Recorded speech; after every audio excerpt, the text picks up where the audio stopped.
Well, we'll call this meeting to order, 10 o'clock, Thursday, January 4th. We're here to have some discussion on the Trapper Creek Road validation and regulatory takings. And at this point, we're here to learn, so I'm just going to turn it over to you and tell us what's going on. Okay. First of all, my wife is not here. She's with her mom up at whatever that place is. Hospital? No, she's not at the hospital. She's back at home. Can I get your name, please? Steve Jordan. Steve Jordan. Okay, thank you. Her name was on the deal here, but she can't make it. She was over here with Baldwin, so I sent her back. Yeah. So understand. So I don't know if you guys have read any of the stuff that we sent over here a couple weeks ago or a couple months ago. And I probably have more questions than answers, just trying to figure out how this thing was supposed to go. I'm not sure whether or not it's going the right way or not, but, with respect to this validation, there were some things that were supposed to happen. One of which was a survey, that apparently was supposed to be a public survey, so that, and I saw some surveying going on, at the time, but was never privy to where exactly the road was or wasn't, how wide it was, where it went through creeks, et cetera, not to mention the fact that, this whole thing was supposed to be, an opening of the road and the grounds around it that were public grounds, and there's only one area, I believe, on the road itself before the road, quote unquote, has ended with respect to the survey, BLM property, but that road goes directly through my property and a lot of these people's properties as well, and then it stops on public or private ground. So I'm pretty confused. We've got a little map here that shows where it ends. I believe Joe's got one. But if this was supposed to be so that the public could get to these, BLM lands or whoever, they can't, except for one little spot that they can go one way or the other. But that's not very big area there, and it certainly doesn't stop. If it goes through my property and the Ethertons or whoever's property, the tribe, it should go all the way through the properties through the end of the road where it really does end, which, in my understanding, technically that road goes all the way to the top of the hill. I don't know where it goes from, where it's flat, but, so I was hoping that somebody has a real survey that's recorded that shows where the road is. So we know in the future, if there's any building or development or anything on any of these properties, we know we're on the right property. I don't know that there was anything more than just some wooden stakes and flags hanging from trees. That was the survey. Normally you got some meets and bounds and all kinds of ways to identify where the road is.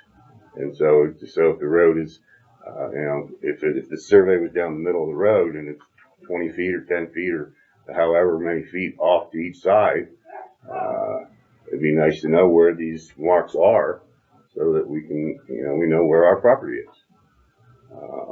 In addition to that, I'm fairly certain that there should be some kind of monetary compensation for this. The way we actually found out that the survey was quote unquote done was when we got our taxes, and it said on the taxes less Trapper Creek Road with the property that how much property we had. Didn't think that was very professional. Didn't have square footage or anything, or on my tax it did, sure, but I mean the thing was done certainly before my taxes came out. And then, all of a sudden we've lost a couple of acres of ground and don't know how they came up with that. I don't know where they stopped. I don't know where they started because there's no real surveys to be going off of. And if they did a real survey, I'd like to see it. I have a copy of it.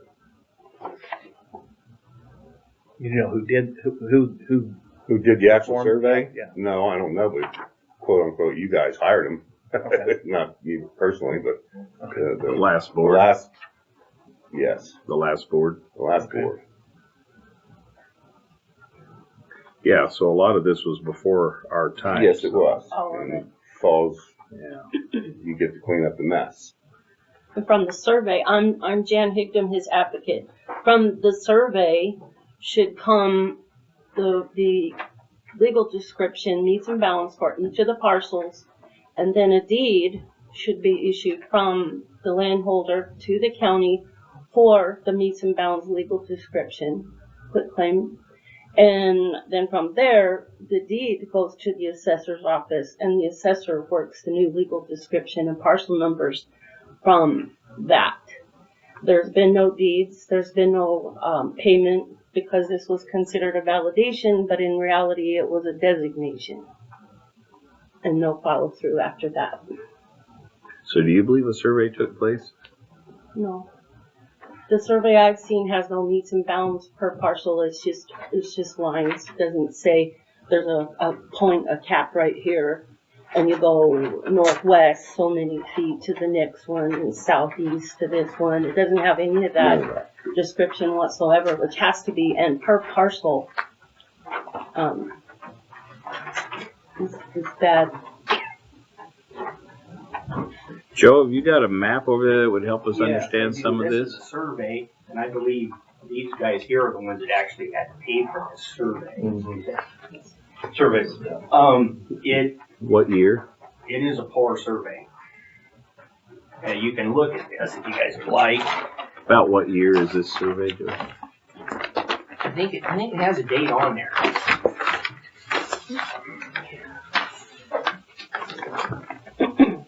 No meets and bounds, just a line. They didn't have actually any land ownerships on it, but I kind of colored some. As you see there, I put names and these people actually own some more on the bottom that I didn't color in, but they're gonna go there. So most surveys will tie to all this stuff. There's no control points. This control point is clear down here. They should have tied it to all these to make a legal survey. And if you notice, the Burton's property isn't even on here. Why that is, I have no idea why that was not on there. Who's the surveyor? Chris Ronaldo. And see here, here's where you can see what I was talking about. This comes down through here and then stops on private ground. So, and there is public grounds above this that nobody can get to. Where is the fork, or where it turns and goes up is that on up here, or is? You mean the East Fork? No, where this road, where the canyon forks, just so I know where I am. Well, where it turns to Hunter Creek? Yeah. It'd be right Right- here, right so in it's there. like that. Yeah. Okay. It forks on the tribe's land. I didn't even know the tribe had land there. They did. And do you see the year on this? October of 21. Yeah. And when did all of this take place? What year did the county do this? 18 to 21, took 3 years. 3 years? Well, the end of 18. And this survey shows where the county thinks the road ends now? Is that? Appears that way. Yes. Pretty into that. Yeah, we're just here listening. Well, you paid for the survey. I figured you know where it went. You county accepted it, you got it right there. Right. Okay. And then, Joe, do you have page 6 of 6 or one of them, the other ones that show there's no meets and bounds on those either? That other one, yeah, I didn't bring yet. They're paper clip. Let's see, I do have, hang on here. Okay, yeah, I got this one here, the description, and it's just the center line survey, that's pretty much what it is. See, I've never seen that. To my That's knowledge. not a recorded copy.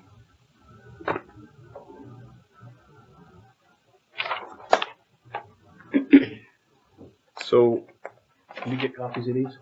So we would like to also, Yeah, could I get a copy? Yeah, oh, yeah. Okay. in December of 18, there's commissioner minutes. And you had brought Susan Copeland of Pride Resources in.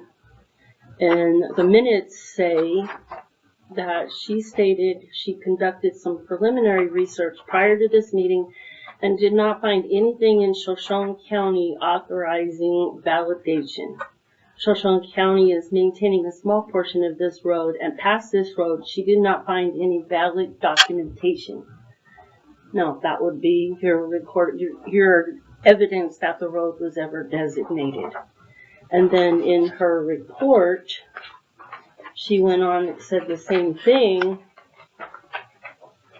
That was in February of 19. No deeds, easements, reservations, or other forms of conveyance were found granting rights to Shoshone County for this roadway. However, there is some evidence that it has been a private road right-of-way over and across the properties in question. At one time, the county was entitled to a portion of the property in question, wherein the East Fork of Pine Creek and that portion of Trapper Creek Road currently being maintained by Shoshone County Traverses. When divesting this interest in 1989, the property was conveyed to Judith Etherton without reservations or exceptions for these rights of way, thereby divesting any interest Shoshone County had in the roads. I'm sure this was just an oversight on the part of the county. Therefore, the county may consider correcting this and affirm their rights to the East Fork Pine Creek Road and that portion of Trapper Creek Road to the Burton property. Then they talked about some easements, and she felt that the easements that were recorded were generally considered to be private road easements between the parties. You guys have all this in that original packet, but Right here. just so you know. Yeah, for I don't know, 15 years or so, we moved here in 2000. The county plowed up to Burton's property and then stopped. And we maintained our part of the road in the wintertime. The Ethertons and others did some work up above us, but the county road stopped there. And we had talked about if they're going to go back, if the county's going to go back and say that this is a road, we thought that we should probably get some money for maintaining your road for 15 years. That's how that works. But of course, they denied all that with a swish of their hand. There was nothing legal ever discussed or anything. We said, no, we won't do that. And the county currently plows up to the Etherton property, which is not the end of No, they the plow road. up to the Plow up to us. yeah, they plow up to the end of not even the end of our property. They plow up to where it turns into the house. Which should be Okay. like where on this map? And so when they plow, that's what they justify with ITD to put it on the road map. So here's for our them. property, and so it'd probably be somewhere in here, They plow into there. into there. Yes. Where's the last home up here? Which lot has the last? Ours was the last, Mhm. and now Larry's. I don't know where. Larry and Linda are up above us. Yeah, I don't know exactly where that is, but it's up there somewhere. It would be, see where it says Harlan in this orange Okay. color. His is, just barely up on that right there. Okay, now is this a full-time resident? No, Okay. Where's the last full-time resident? Where our this house, would be on this. ours is. Okay. And the other thing is, I mean, if that's a county road and I have a child that's in high school, should be able to take the bus should be coming up to the house to pick her up. There's a whole lot of different things that could have been resolved if they would have done this thing right 5 years ago, or 3 years ago, or 2 years ago, or yesterday. But everybody, they just, stick their heads in the sand and expect us to go away, which we basically did for several years. The commissioners basically ignored Susan Copeland's $4,000 report. And at that point, the commissioners should have probably said, this is not a public road, we would deny validation. like with West Fork, Pine Creek. Who was requesting it become a public road at that time? Was there anybody? A lot of parties. Is There it the were, logging company? Is that who the?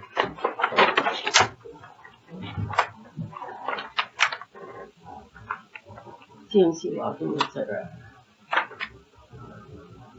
It became a dispute between the Hares and the Ethertons and us and some other people that were the GMC logging.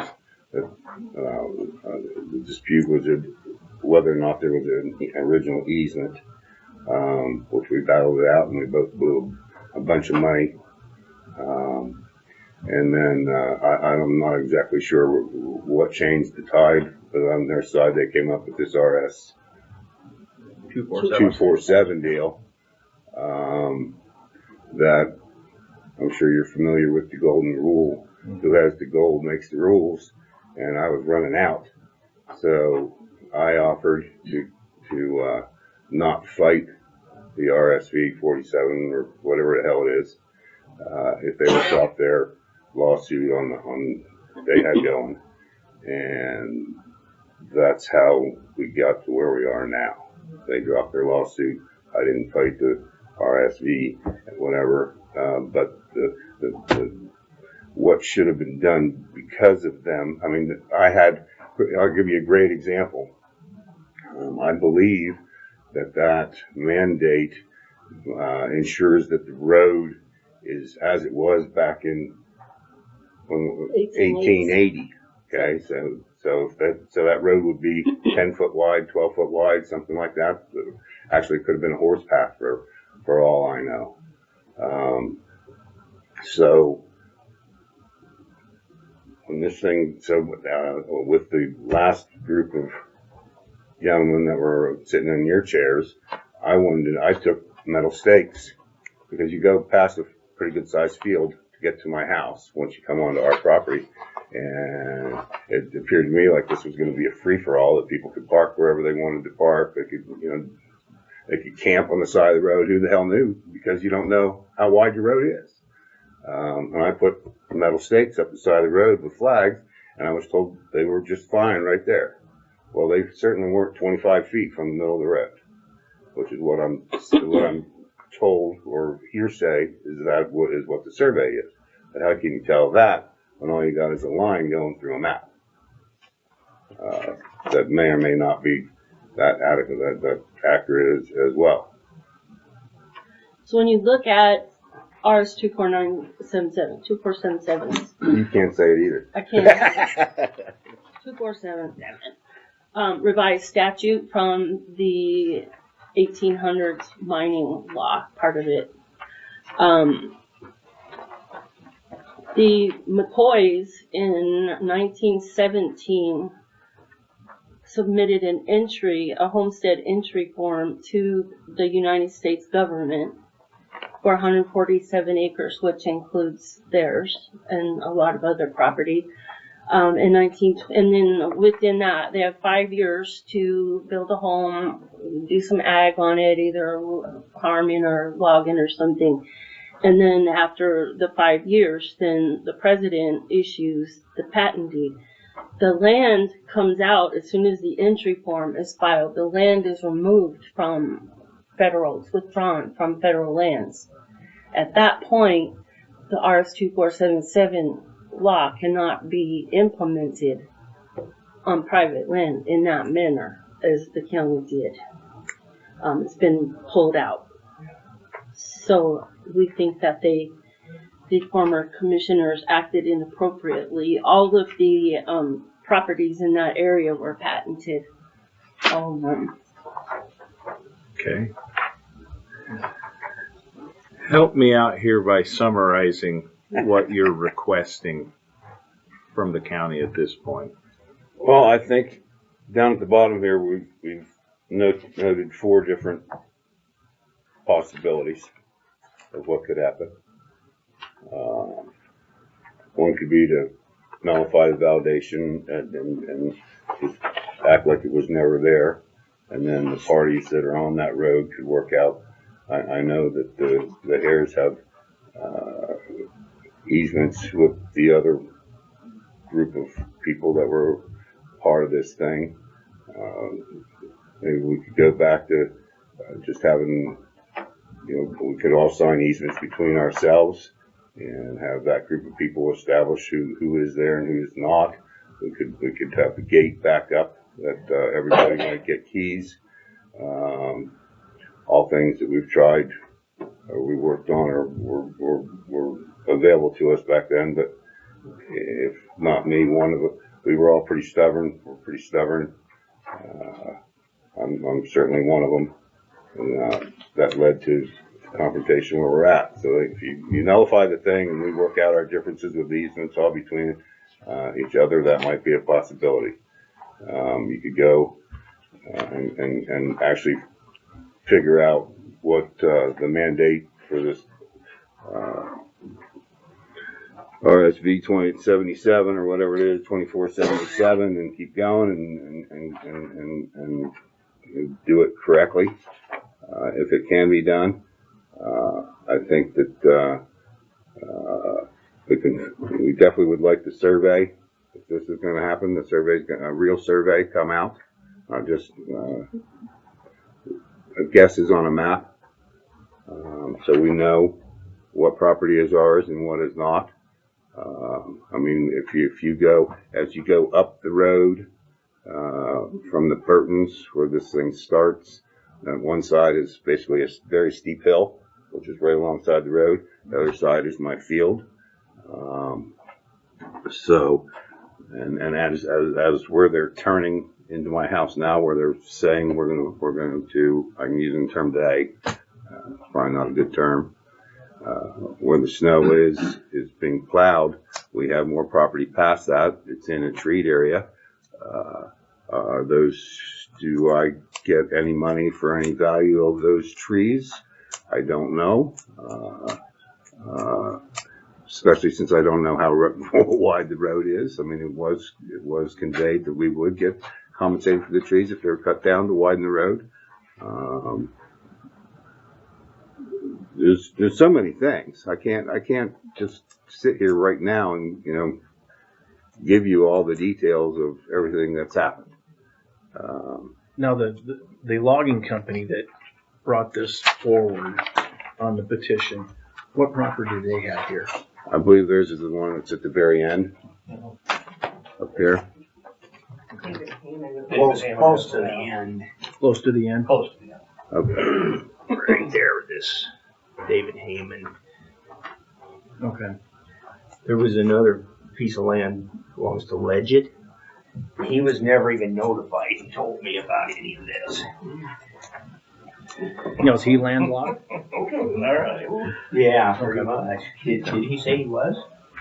They were contacted. Oh, They were okay. Oh, And the bottom line is there's no survey, deeds of conveyance or payment to the 15 parties, however many there were. They haven't been paid for the land that's been taken, and there's no deed. If you were to go to First American Title right now, you would not have a clear title. It's not clear. There's no road because the law wasn't followed, and the proper documents have not been recorded here, which is where they derive their information from. We've already asked Ms. Copeland that question. No, there's no road right now. So If somebody wanted to sell, as a point of question, this document is stating that the VOCC piece is not valid in your opinion?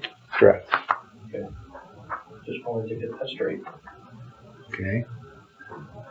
Well, let me open it. Do you have any other questions for No, I don't. Mr. Jordan? Mr. Prosecutor, any questions or comments at this time? No, sir. Let me open it up to public discussion. Mr. Beener? Because I smiled. So this would be the real best if you guys ever tried to sell them places right now. You'd probably lose your value, a lot of value on it, because it can't be guaranteed. Everything up there sold for the last ones. No, I meant if you went to sell your land and you have no, People have. but what I'm saying is if you can't guarantee your deed where your property is, probably would affect your sales price. And I'm saying with the history of the last 2 years, I appreciate what you're telling me, but I'm not in line with that similar thinking. Okay.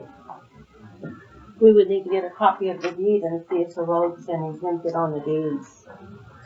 That would fix that real quick. Since the validation hearings. Yeah, yeah. Three If they've pieces sold of- in the three last pieces two. of property up there have sold. Yeah. Since all of this occurred. Anything further, Mr. Beener? I lost my train of thought, but not right now. We'll come back. Guys, any comment? The whole mess is just everybody wants access to their land. And it seems like now that maybe everybody would want to be more in the negotiating deal.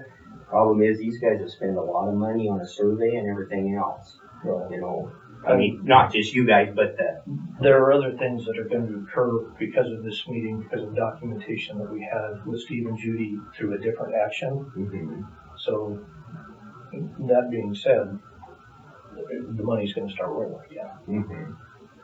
So I don't know what the answer is, but the main question also is, how does the county take someone's land without paying for it? I mean, somewhere there's got to be an example of this, some place throughout in the state, in another county or something.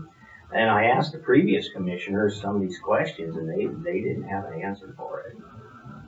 They just didn't know. They just kind of whatever. I don't know. Was it ever mentioned that you guys should have been compensated for your land that they got? I would have to go back to the county records. We and were see. just happy to get access Right, to our I land. understand that. I yeah. didn't, I was Right. never asking for compensation. And where's your land out on this map? Could you point that out, please? Right here? And then you do own some before that too. Yeah. Mr. Lincoln.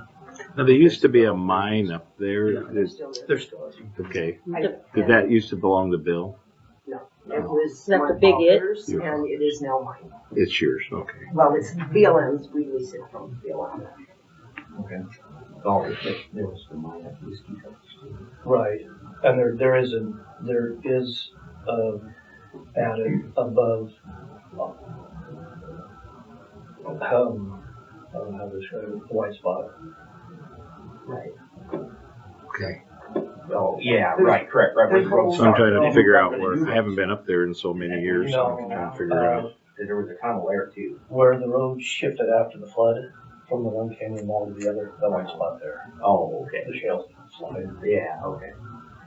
And another thing I just thought of, that road goes through two pieces of BLM land.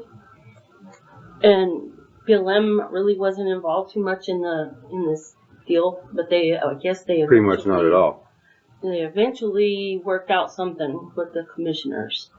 However, I was just told that both those properties that the road goes through are signed as non-motorized. So the county validated a road that is non-motorized road, non-motorized. So you can get up and pick your car up and go around BLM. So that's kind of an Which issue. would I be did send where? an email to Ray Pease. Did you About get an that. answer? The BLM is right here, this yellow, and then this Della claim was never patented, so that's BLM. This is before the Burtons. And then Della here's Bigot 1 and Bigot 2 are ours. right here, and right here, yeah, but they are, Who has the big it now? We do. You guys do. but you don't actually own them. No, Yeah. we lease them. Yeah, right, yeah, you kind of got claim stake them, I guess. If you call it, yeah. Yeah, your uncle took me in there many years ago. Hasn't changed much. No. All right, so I think we've heard that. Did you guys have any more comment or question? No, I'm looking through the BOCC findings that were done. Presumably Keisha prepared most of that, so it passed her muster, so I don't know. Okay. Do you have any further question or comment? I don't.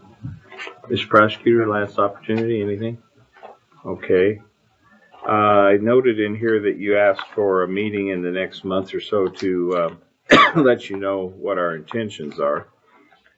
I'll tell you right now, my intentions are to try to do some research and see what's going on. We will reach out to you as soon as we have more information. So probably we'll be reaching out to you for information to all parties to try to figure out what, I mean, this is the hard part, figuring out what was done versus what we are, before we can even think about what we are doing. So, Most of it's in the packet that you got on September 8th. Yeah, and I see that. Yeah. But things like the survey and stuff, it'd be nice to look through that as well. Yeah. You have those Okay. somewhere in the courthouse. Yeah, so they're recorded. I see that. okay. Well, thank you for your time. Yep. We will take it under advisement and start trying to figure it out, what we got. I also included today I'll get you. the 1887 road law on how you create a road, and it's pretty much the same as today, and a lot of it hasn't been done yet, so that's further validation that it should have been designated instead of validated.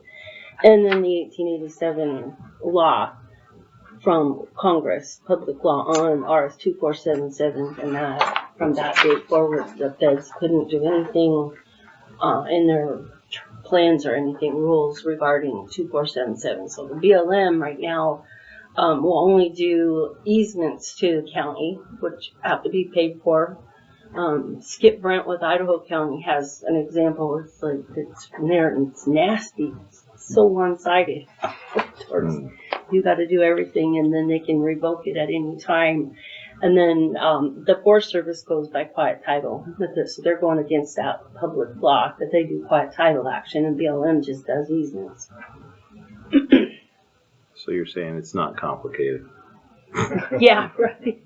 Did you have another comment?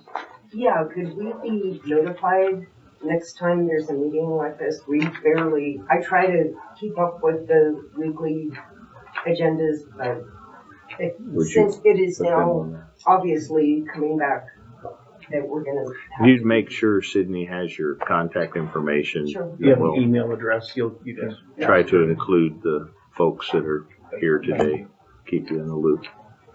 Okay, if that gets us through today, seeing no further discussion or questions, so I'm going to adjourn for today.